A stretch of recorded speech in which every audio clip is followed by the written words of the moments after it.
undiphe lo mzuzu ukuba sabelane ngezwi xa sizawugoduka. Ubulele kakhulu bawo. Ilizwi esizawuthandazela kulo xa sizawuphuma sigoduka likula ncwadi ibifundwa nguye uba unobhala. 1 Peter chapter 2 verse 9. Ncwadi yokuqala umpostoli uPetros ebhalela bonke abantu. Isahluko sesibini ivesi ye-9. Ngenxa yobude bayo la vesi dibambe la clause ilapha emidlini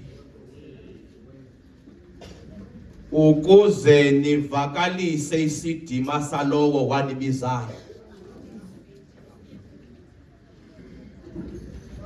Ukuze nivakalise isidima salowo wanibizayo. Nkosi mayisikelele ukufundwa kwelizwi ngoku nangona phakade. Amen. Mpostile uPetros kuye usiba lwakhe kule ncwadi. Ebhalela bonke abantu engena discrimination anayo. Engena levels azibekileyo. Ubhalele zonke generations. Imimandla yo-Asia Minor, oKapadoki no-Asia. Umpostile uPeter. Uye kanye lo ube ngumfundi kaYesu. Waze wasabotaja. Ulwimi lwakhe lwadumzela ukugqwetha nangemizuzu yokugqibela. Uye kanye lo. Uye kanye lo ebethe uYesu emveni koba evukile wabafileyo. Xa kuhanjiswe izindaba zingeyomfihlo, wathi ubantu bonke nizawubaxelela izindaba. Even Peter himself nimxelele uba sawudibana kwi-retreat eGalili. Uye kanye lo. Uye kanye lo ebethe uYesu xa ethetha naye bene conversation. Wathi khani ndibike lapha into encinci. Xa indlebe zenu zimamele around the community and the society, niva ntoni nge-identity yam?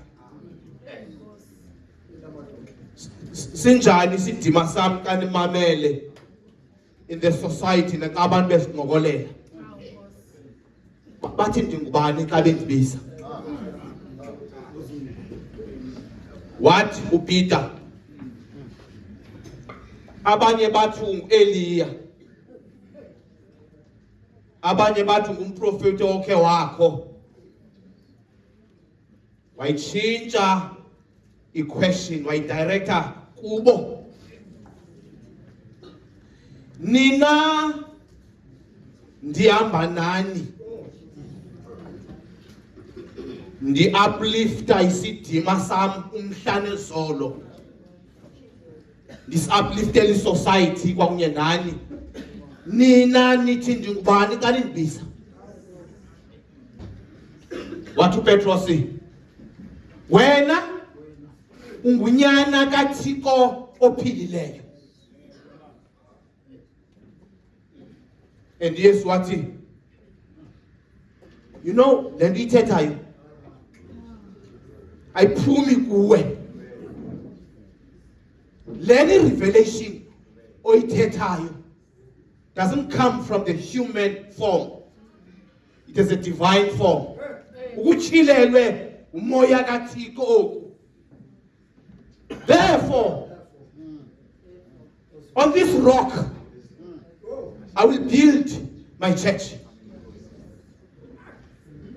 Saphuhla isipho sika Petros nakwebhala incwadi. Babe ndinexesha aba upresident ndimonela unigodlisa theme yanamhlanje kaligoduka. Embrace dignity. Xabisa isidima. Why uPetros ebhala lencwadi? uPetros lencwadi uyibhalela eofarisha imotivation to the suffering Christians. Bebe safarishela ntoni? It is because ilizwi likaThixo izizwe ezininzi, izizwe nenhlanga ezininzi bezilenzela isicefe ilizwi likaThixo. Belinezothe kubantu abakude namadinga kaThixo bengafuni umuntu oyithetha. And lonto the believers ebezivakalisa ilizwi were tortured and traumatized ngenxa yohambisa ilizwi. And lento izabaphazamisa psychologically and emotionally into yokuba bevakalisa ilizwi lesidima sikaThixo bekho abantu abasengela phansi. Ukuze nivakalise isidima salowo wanibizayo. Isidima ke sakhiwa phansi kwensika ezine. Isidima. Andazi basavana. Ngoba zininzi ingcweleha zesidima. Baninzi abantu abawohlokelwe sisidima bevakalisa ilizwi likaThixo.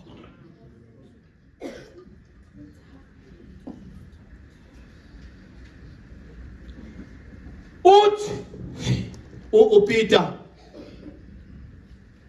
this society evakalisa ilizwi likaThixo suffered a social hostility. What is this? Social hostility is a process whereby when njengomvakalisi welizwi likaThixo ozawubukulwa ilizwi likaThixo oluvakalise unqothoza uthweqwa ngoba kukho abantu abafuna ukudumisa isidima selizwe nobukumkani babo endaweni yokumisa isidima sikaThixo. Uthi ke uPetros sakwakhiwa in these 4 titles. Number 1, you are the chosen race. Nina. Ningabakhongiweyo nina. Nikhongiwe uThixo.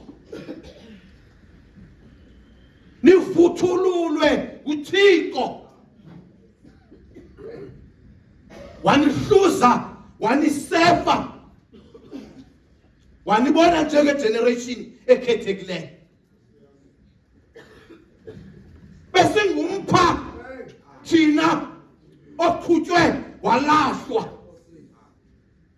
Besingento phakathi kwezizwe nenhlanga.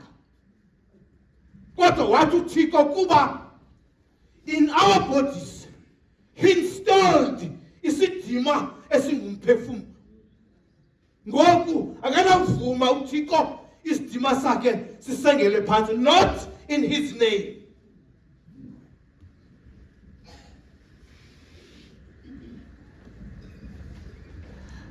asizirecognizanga ngokwethu, asizinyusanga ngokwethu, asiziphakamisanga ngokwethu. Sithe usikhethwe sasithoba phansi kwesandla esinamandla, silinde uThixo afungule isidima sethu, asiphakamise ngexesha elifanelekileyo. Therefore sanika itayithe yoba nina ningabakhethiweyo. Umpostoli Paulos ulungisa, uPeter ulungisa this social rejection ngezitayitile, efuna umuntu angazithandabuzi ngesidima sakhe. Number 2, thina singabantwana begazi. Thina we're coming from the royal blood of the kingdom. Thina sithe ngenxa yoba igazi likaKristu lichithekile, thina safumana iwona newonga lokuba sibizwe ngoba singabantwana begazi. We're coming from the royal priesthood. Thina noba siyahamba ekuhlaleni, noba uyahamba ekhaya nasemsebenzini, nxiba i-self confidence, uzazi okokuba wena uphethe isidima sikaThixo, ngoba phambi koba uonarishwe ngesidima sakho kuzafuneka uqale uzinze isidima sikaThixo kuwe, ukuze nivakalise isidima salowo wanibizayo. Ningavakalisi interest zenu, nivakalise isidima salowo wanibizayo, ngoba thina sonke sabizwa. Number 3,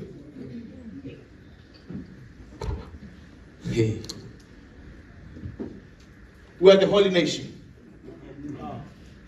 Thina akutsho mna, ungatsho wena, thina sisizwe esingcwele. Lento sifumana kwizibhalo ezingcwele.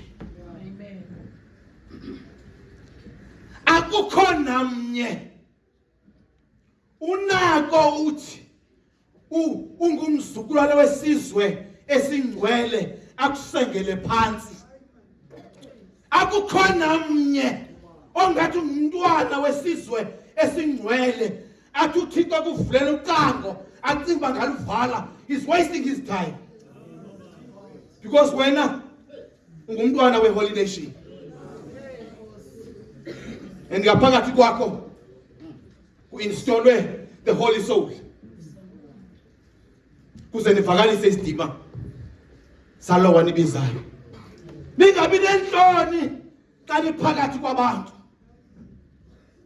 ningabi nenhloni xa niphakathi kwecolleagues zenu uproclaima ngesidima sikaThixo, ngoba sikule ndawo sikuyo nje sigcinwe, sitatanyiswa, siwongwa sisidima sikaThixo. Bangekunjalo, babe kungenjalo ngekudala saphelele endleleni, sigcinwe sisidima salowo wasibizayo.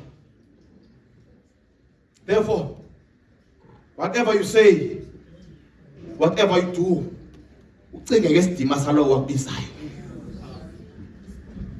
Number 4, thina sikwi-custodian kaThixo. Thina siphozeswa nguye.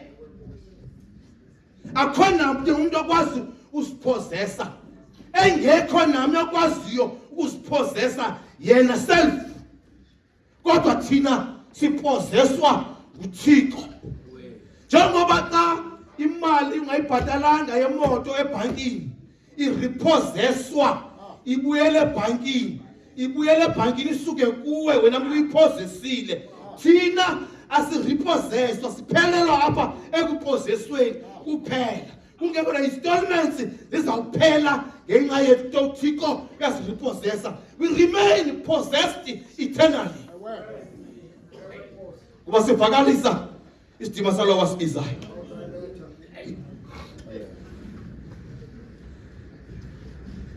Wena ngxaki ke uNero kuye lo wenzele ngqushu uNero kuye lo wenze lengqushu yokuba umpostoli uPetros kufuneka abhalele abantu abakhuthaze. Usiqhekezile uNero isidima sikaThixo ngenxa yofuna ukuzuza ibenefits oba kukumkani. Siqhekezile wasichitha isidima sikaThixo. Bathi abantu befuna ukuxelela abantu ngoThixo olawula impilo zabo umhla nezolo osasilawula kude kuphelisa iphakade. Asike uNero athumela amadoda azawuphazamisa abantu baphethe umyalezo kaThixo. Kuye lo uNero bethotharisha abantu. Kodwa kuyo yonke lonto uthi umpostoli uPeter ukuze nivakalise isidima salowo wanibizayo. Silahle kanjani isidima?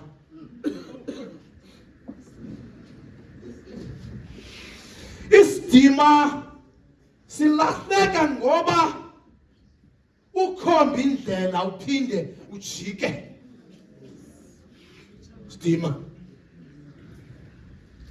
Isidima silahleka ngoba uthi uyinikiwe itarget, uthi uyinikiwe ifocus oma ujonge kuyo usikwe ulibale sizinto singonobenani ezilapha endleleni esingeyo focus esidileya kuya kwakho kwitarget. Siyehla ke isidima siyakutheka kancane kancane. Kutheka kwaso isidima udelelwa ngabantwana. Utheka kwaso isidima uzawuhlekwa nangabo uzalwa kunye nabo. Ngoba isidima siphelile. Xabisa isidima. Isidima silahlwa ngabantu abafeketha ngesipho zabo. Isidima silahlwa ngabantu abafeketha ngevalues abasinikwa emakhaya nabo. Bathi bawuphuma imizi yabo bazimele nezindlu benzi nothanda. Sichitheke isidima sekhaya lakhe sichithwa ngumntwana ozalwa izolo.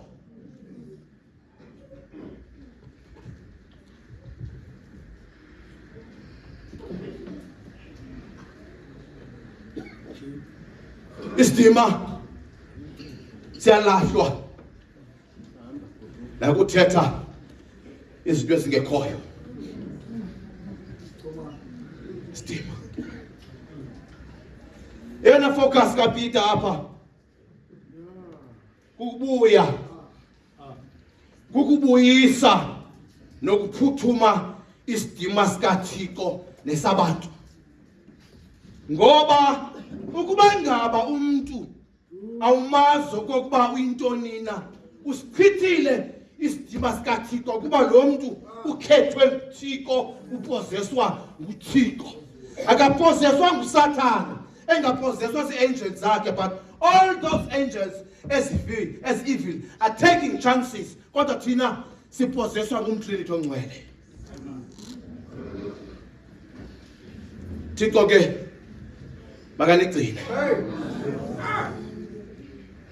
uThixo akanilondoloze. Xa uphuma ugoduka, khawuhambe uzibheka uba isidima sakho sindawuni na.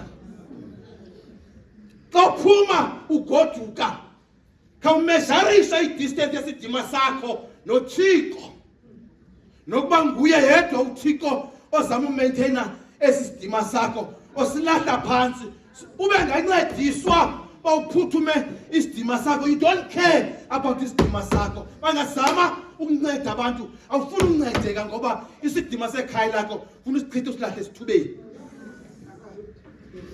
Basibambelele ke kuYesu oyimbangi nomgqibelelisi wokholo lwethu. Uye ozawukwazi into okokuba ubhekise kuye aphuthume isidima sakho. Anyway, makaphuthume isidima sakhe ngoba wena uqualifya ngoba isidima sakhe sizinzile. Thina asinasidima kodwa sincedwa sisidima sikaThixo. Nangoko abantu abathile bahlonitshwe ekuhlaleni ngenxa yoba imhlanezolo indlela yabo straight sokuvakalisa ngelizwi likaThixo, moral values and otherwise zonke into zabo are pleasing the community. Babona abantu ba ingathi role model le ndingathanda ukuba ibe imentor yami. So uThixo ke makanigcine ningoyiki ukuvakalisa isidima sikaThixo emsebenzini, ngoyiki noba xa kungenwa emsebenzini bonke abantu banyevulela kude, ungayeki uvakalisa isidima sikaThixo. Ngena eofisini yakho uthandaze uthi Thixo buyisela isidima sakho kum kuba icolleagues zami njengoba ingathi zitye into endingayaziyo nje kungenxa isidima esichithekileyo sakho apha kum. Please bring back your dignity. Mambelelani kuYesu ongunaphakade kaThixo. Nguye onesiko, nguye onesikhiya sowuvula kwiminyango yesidima, ngoba akukho namnye umuntu ongathi uThixo kuvulele umnyango uyophuthuma isidima sakho athi no, you don't deserve ukusifumana isidima. Kwayena uxhomekeke kwi-recognition kaThixo. Thixo makanigcine, anikhuthaze, anomeleze. Bring back self-confidence kuze sobuya kakuhle isidima sikaThixo, ngoba xa uthetha ngezwi likaThixo akufuneka ulwimi lwakho ludumise lubugqwetha, ngoba abantu basemva kwakho bazawusuka bakukrokele. Bambelelani kuYesu ongunaphakade kaThixo. Nguye yedwa owathi xa ifuna ubuyisa isidima sethu wapedlula kumhlaba waseGetsemane.